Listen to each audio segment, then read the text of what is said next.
Let me think about it for a minute. When you communicate with others, what do you aim to achieve? Do you want your words to be heard, understood, and applied?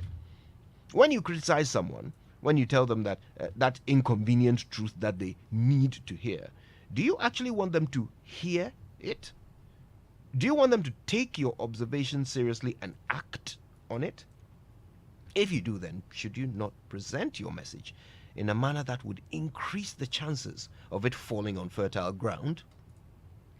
Or perhaps you're not bothered. Perhaps you don't care whether or not your opinion is heard and accepted. You just need to let things off your chest.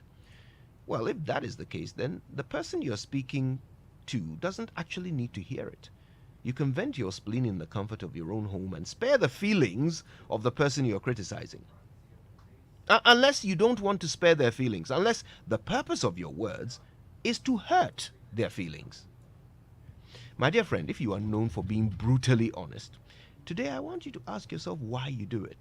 The answer can only be one of two. You either do it to help or to harm. If it is to help, then there's no need for the brutality. If you're telling someone something negative about themselves but are expecting them to have a positive reaction to it, then you must present your negative feedback in the most positive manner. So instead of, oh, your work is bad, you gave no examples, no conclusion, you could say, oh, there are two things that would make your work even better. First, add a few examples, and second, wrap up your ideas in a conclusion.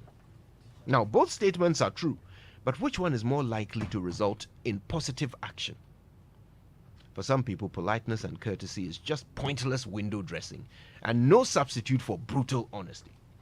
Well, my dear friend, if you want your ideas to sell, then you definitely need good packaging, don't you? Now, if after all I've said, you still don't think it's worth your time and effort to think up nice ways of saying what's on your mind, then I guess your honesty is not meant to help, but to harm. If that's the case, then nothing I have to say will mean anything to you. But if you actually want people to hear what you say, consider your ideas, and adopt your suggestions, then say them in a way that will give your words the best chance of being heard, considered, and adopted.